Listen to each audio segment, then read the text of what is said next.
আমার আপডেট করতে একটু দেরি হয়ে গেল। খুব ব্যস্ত ছিলাম তাই। তো সকাল থেকে অনেক রান্না বান্না করার পর হাঁপিয়ে উঠেছিলাম। তারপর বাড়িতে অনেক কুটুম ছিল, যার জন্য তারপর সন্ধ্যেবেলা ওর একটু আনুষ্ঠানিকভাবে বার্থডে সেলিব্রেশন হয়েছিল। তো সেই জন্য প্রচুর গেস্ট এসেছিলো।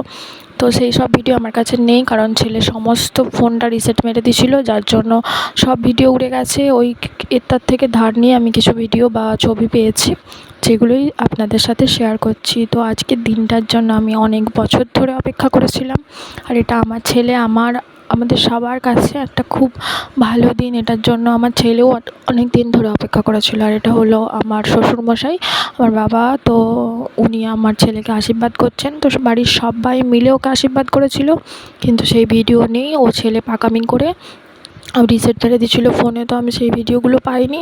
সরি তার জন্য। তো ওইটা ওর দাদা, আমার জায়ের ছেলে, ওরা দুজনে পাশাপাশি বসেছিল।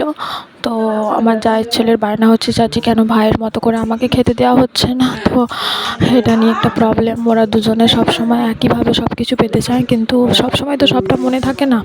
তারপর দুজনকে একসাথে খাইয়ে দিচ্ছিলাম। দিদিভাই ও বাবুকে খাইয়ে দিচ্ছিলো, আর আমি সোনাকে খাইয়ে দিচ্ছিলাম।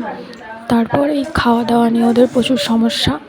এবার তো আর আমার কাছে ছবি নেই। তারপরে তো সন্ধ্যেবেলা ওর একটু বার্থডে সেলিব্রেশন হচ্ছিলো, ওখানটা খুব সুন্দর করে সাজানো হয়েছিল। সাজানোর পর দু ভাইয়ে মিলে কেক কাটা হচ্ছিলো। আমি ওখানে উপস্থিত ছিলাম না, কারণ আমি বাড়ি কুটুম আত্মীয় স্বজনদেরকে নিয়ে ব্যস্ত ছিলাম। তারপর এটা খাওয়ার কাছে ওখানে সাজানো হয়েছিল। তো কেক কাটা নিয়ে আমার ছেলে প্রচুর অনেক দিনের ইচ্ছে, মাম্মা